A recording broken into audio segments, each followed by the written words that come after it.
boa noite. Como vocês estão? Espero que bem. Curte aqui embaixo, compartilha, envie este vídeo para os seus amigos. Compartilhe a mensagem do Senhor com o necessitado, com aquele que precisa ouvir um pouco do Senhor. Amém. Vamos estar lendo Mateus 24. Pegue sua Bíblia, o seu celular. Desliga o WhatsApp, Instagram. É para abrir a Bíblia. Amém? Vamos estar orando. Obrigado, Senhor Deus e Pai, pelas nossas vidas. Obrigado, Senhor, por tudo que o Senhor tem feito e concedido a nós, Senhor, meu Pai. Obrigado, Senhor, meu Pai, pelo ar que o Senhor tem nos dado para respirar, Senhor. Somos gratos por tudo que o Senhor faz e por tudo que o Senhor tem feito, Senhor, meu Pai. Colocamos em suas mãos, Senhor, as nossas vidas. Usa-nos, Senhor, meu Pai, como instrumentos da sua obra, Senhor, meu Pai. Usa-nos, Senhor, meu Pai, para levar a sua palavra, Senhor, a todo aquele que precisar, Senhor. Amém. Vamos à leitura da palavra. Mateus 24, a partir do versículo 1. Jesus saiu do pátio do templo, e quando já estavam indo embora, os seus discípulos chegaram perto dele e chamaram a sua atenção para os edifícios do templo. Então ele disse: vocês estão vendo tudo isso, pois eu afirmo a vocês que isso é verdade. Aqui não ficará uma pedra em cima da outra, tudo será destruído. Eles chamam a atenção de Jesus para ver o templo, porque o templo era lindo, o templo era bonito. Era o orgulho de Israel, o templo que Salomão construiu. Era o orgulho de Israel, o templo que Neemias restaurou. Era um orgulho para eles estarem ali. Versículo 3. Jesus estava sentado no Monte das Oliveiras. Então seus discípulos chegaram perto dele e lhe perguntaram em particular: conte para nós, quando é que isso vai acontecer? Que sinal haverá para mostrar que chegou o tempo de o Senhor voltar e tudo acabar? Quantas vezes nós fazemos essa mesma pergunta para o Senhor? Senhor, quando tudo vai acabar? Quando tudo isso vai passar? Quando vamos poder cultuar novamente com os nossos irmãos? Quando vamos poder encher as nossas igrejas? Quando vamos poder sair e abraçar as pessoas que amamos? Versículo 4. Jesus respondeu: tomem cuidado, para que ninguém engane vocês.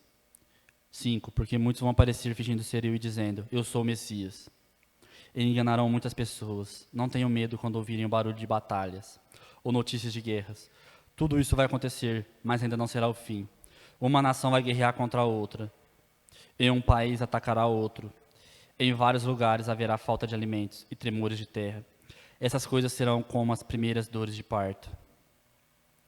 Isso acontece desde que o mundo é mundo. Isso acontece desde que existe o mundo. Desde o início da humanidade. Havia guerras, havia tremores de terra, havia o mal na terra causado pelo homem. Só que no grande fim vai ser maior. E essas batalhas vêm se aumentando. Passamos já por 2 grandes guerras mundiais, por várias pandemias, e Jesus ainda não voltou. E ainda não é o fim. Versículo 9. Depois vocês serão presos, entregues para serem maltratados, e vocês serão mortos. Todos odiarão por serem meus seguidores nessa época. Muitos vão abandonar a sua fé, e vão trair e odiar uns aos outros. Então muitos falsos profetas aparecerão, e enganarão muita gente. 12. A maldade vai se espalhar tanto que o amor de muitos esfriará. 13. Mas quem ficar firme até o fim será salvo, e a boa notícia sobre o reino será anunciada no mundo inteiro, como testemunho para toda a humanidade. Então virá o fim. Amém, Senhor. A maldade vai se espalhar tanto que o amor de muitos se esfriará. Eu acredito que já se esfriou. Estamos num tempo que os nossos líderes pedem para não nos reunirmos, não nos tumultuar, não nos ajuntarmos para fazer festas, comemorações, e fazemos. Somos egoístas com o nosso próximo. Não pensamos no nosso próximo. E isso eu não falo para as pessoas que não são cristãs, mas sim para os cristãos. Nos tornamos pessoas egoístas, a ponto de pensarmos apenas em encher as nossas igrejas. Infelizmente, muitos estão com saudade, não de comunhão, não de congregar, mas de estar em cima de um púlpito, de estar com o microfone na mão. Muitos têm esse sentimento, isso é egoísmo. Isso é contrário a tudo aquilo que Jesus pregou sobre o amor. O amor se esfriar não é o amor do mundo, porque quem não conheceu Jesus, quem não conheceu a graça salvadora, nunca o teve. Esses são para aqueles que são sarados, aqueles que já experimentaram a graça do Senhor. Ele estava falando com os seus discípulos, ele não estava falando para a multidão. Jesus está falando para os seus discípulos que o amor se esfriaria. Um pouco antes ele falou que eles seriam mortos, que eles seriam perseguidos. E a história da igreja nos fala que eles morreram por Jesus. E esses homens morreram por Jesus. E eu me pergunto se eu tenho essa disposição de morrer por Jesus. Morrer por aquilo que eu prego, por aquilo que eu canto. Eu tenho essa disposição de morrer por Cristo. É muito fácil falar, porque eu estou em segurança na minha casa. Eu estou seguro onde eu estou. Eu estou seguro no Brasil, um país livre, para pregar o Evangelho, para levar as boas novas do reino. Eu teria coragem de morrer por Cristo, de ser um mártir pela palavra do Senhor.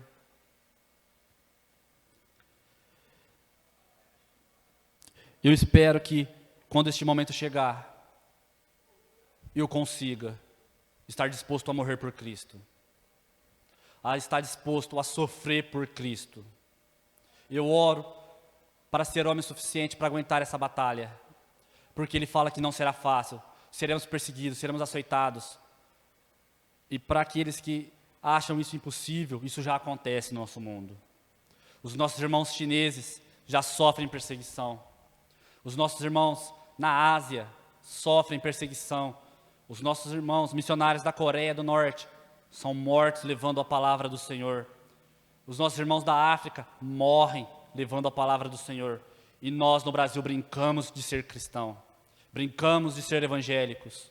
Essa não é a palavra do Senhor, porque Ele nos disse para estarmos dispostos para morrer. Nos evangelhos nos diz estar dispostos para morrer, dispostos para sofrer. Esse é o evangelho do Senhor. O 14 diz assim: e a boa notícia sobre o reino será anunciada no mundo inteiro, como testemunho para a humanidade. É de mim, é de você, é de todos nós essa responsabilidade de levar a palavra do Senhor ao mundo todo. Ao mundo todo. É nossa responsabilidade. E só assim virá o fim. Vamos lá para Apocalipse.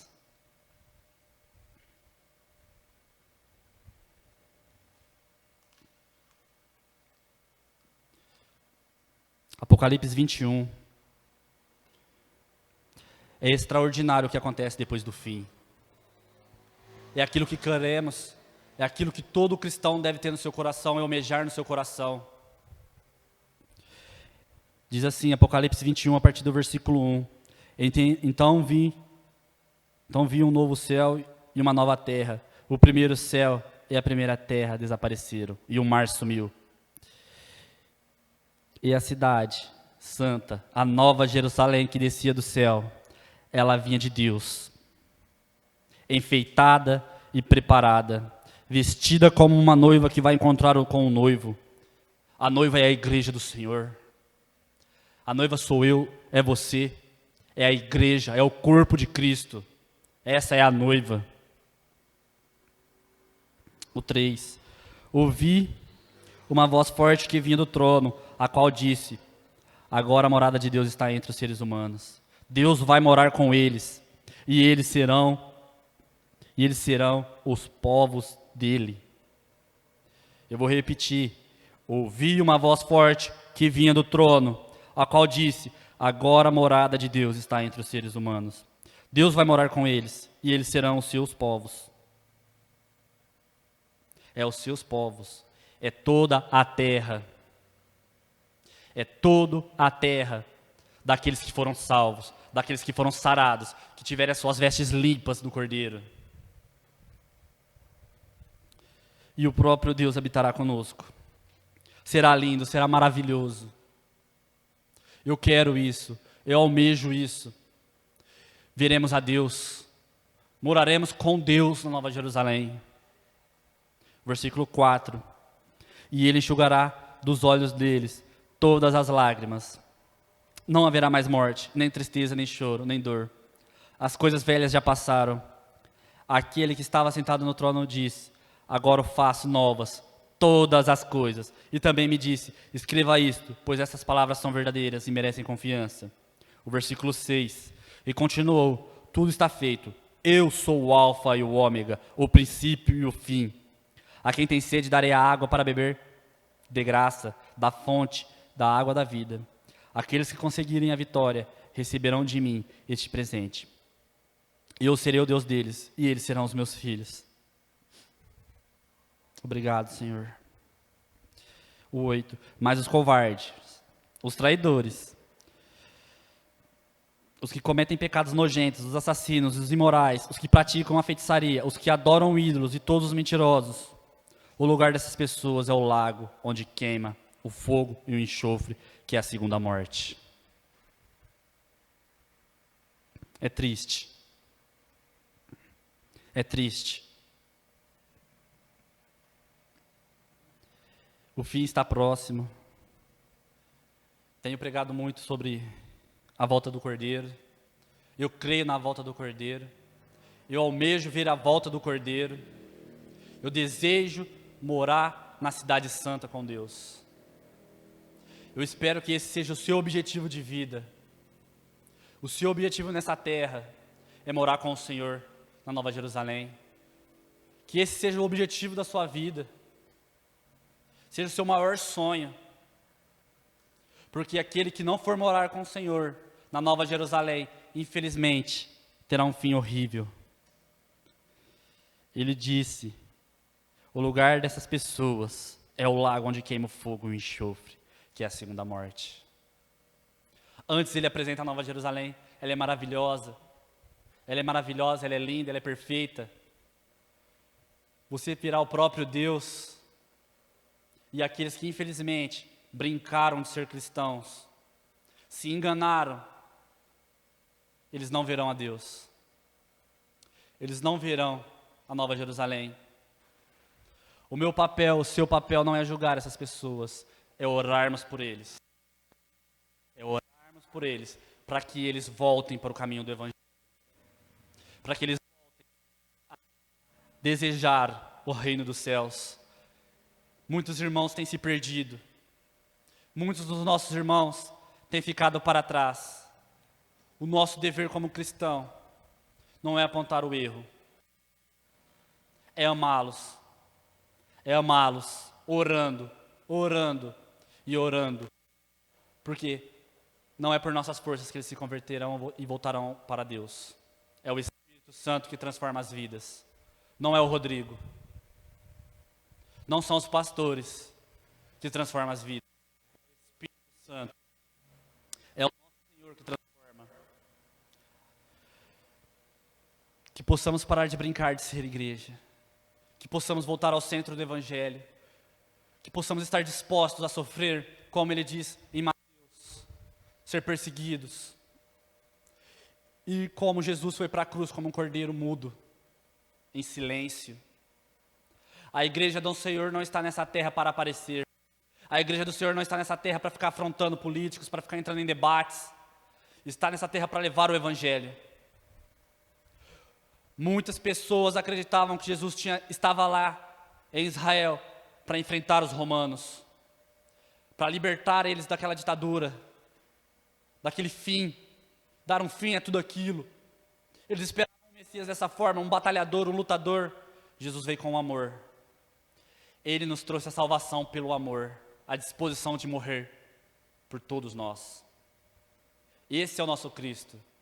Jesus não entrava em debates de quem estava certo ou quem estava errado. Ele apenas pregava o amor de Deus. Ele viveu o amor de Deus nessa terra. O Evangelho é simples. O Evangelho é simples. Nós que dificultamos, nós que, infelizmente, estragamos a palavra do Senhor, porque não meditamos nela, não buscamos oração, não buscamos intimidade com o nosso Senhor, fugimos do confronto, fugimos das palavras duras, porque não é confortável. Eu também não gosto dessas ministrações, porque isso dói. Isso eu tenho que mudar, eu preciso mudar. Se eu não mudar, eu não estarei na Nova Jerusalém, eu não vou ver o Senhor. Se eu não me converter todos os dias dos meus pecados, não tiver a minha mente transformada pelo Espírito Santo, todo o amanhecer, eu irei para o lago do enxofre. E eu não quero isso para a minha vida, eu não quero isso para a vida dos meus irmãos, para a vida da igreja do Senhor.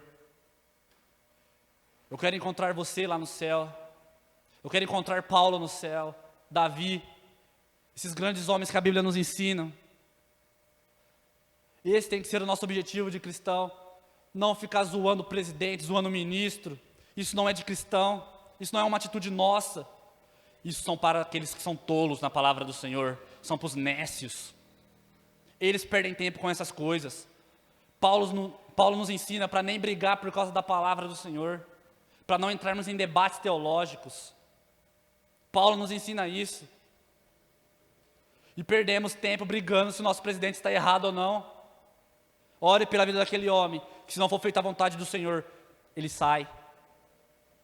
Tudo acontece pela soberania do nosso Deus. Tudo acontece pela vontade do nosso Deus. É difícil entender isso. É difícil. Morre pessoas todos os dias, centenas e milhares. E nós não ligamos mais para isso. Os nossos corações já não se importam mais com isso, porque se tornaram apenas números, até ser um da nossa família. Então, se você precisa ficar na sua casa, fique. Se você pode, fica. Se você não precisa ir a lugar algum, fique na sua casa. Busque ao Senhor em intimidade. Fale com o Senhor em intimidade. Busque ao Senhor. Busque consolar ao seu irmão que está passando alguma dificuldade emocional, financeira. Esse é o dever do cristão. Não ficar compartilhando fake news. Isso não é papel do cristão. O nosso papel é estar disposto a morrer por Cristo, a morrer pela palavra do Senhor, a morrer para que toda a terra conheça o nosso Cristo. Esse é o meu papel. Isso é o que o Rodrigo deve fazer nessa terra. Isso é o que cada um de nós devemos fazer nessa terra. Levar a palavra do Senhor de forma simples e objetiva. Jesus veio, morreu pelos meus e pelos seus pecados. Esse é o Cristo que vai vir buscar a sua noiva, que vai vir buscar a sua igreja. Então, que possamos voltar ao centro do Evangelho, a ser perseguido, a ter as nossas igrejas fechadas, estarmos dispostos, se for da vontade de Deus, nunca mais congregar como era antigamente. Esse não é o desejo do meu coração. Eu acredito que não é o desejo do coração de ninguém. Mas se for da vontade de Deus, iremos levar o Evangelho, como os nossos irmãos chineses, em túneis, se possível, a todo lugar, porque, como eu disse, é nossa obrigação levar a palavra do Senhor a todos. É nossa obrigação viver a palavra do Senhor. Esse é o nosso chamado. É isso que somos comissionados a fazer. A levar a palavra do Senhor, para que todos ouçam a palavra do Senhor. Amém? Obrigado, Senhor. Obrigado. Obrigado pela sua graça. Obrigado, Senhor meu Pai, por nos amar tanto. Por nos deixar, Senhor meu Pai, este livro que é maravilhoso, que nos ensina como viver, que nos ensina, Senhor. Ele nos ensina a te buscar. Ele nos ensina a viver o melhor de ti, a te conhecer como um Deus salvador, um Deus amoroso, um Deus bondoso e principalmente um Deus soberano, o Alfa e o Ômega. Este é o meu Deus, este é o seu Deus. Obrigado, Senhor. Deus maravilhoso, abençoa, Senhor, a todos aqueles que estão em suas casas. Abençoa, Senhor meu Pai, a todos aqueles que estão nos hospitais. Esteja visitando, o abençoando, Senhor meu Pai, todos esses que estão com alguma enfermidade nos hospitais. Esteja abençoando, Senhor meu Pai, essas famílias. Em nome de Jesus. Eu te peço, Senhor meu Pai, conforte o coração dos mais de 15 mil familiares que perderam os seus entes queridos para esse vírus no nosso país. Assim como oramos pelos países da Europa, oramos pela nossa nação, oramos por esse país, que para muitos já está perdido, mas eu creio num Deus que restaura. E se for da sua vontade, Senhor meu Pai, libera a cura, libera a salvação, Senhor meu Pai, em todos aqueles que estão internados. Em nome de Jesus, Senhor meu Pai, eu te agradeço por tudo que o Senhor tem feito em nossas vidas. E eu te agradeço, Senhor meu Pai, pelas nossas igrejas fechadas. Eu te agradeço, Senhor meu Pai, por tudo. E que coloque em mim, Senhor meu Pai, um coração disposto a sofrer por Ti. A sofrer por Ti, Senhor. Coloque em mim esse coração. Transforma o meu eu, para que eu possa, no grande dia, ver o Senhor face a face. Amém. Deus te abençoe. Somos Ágape.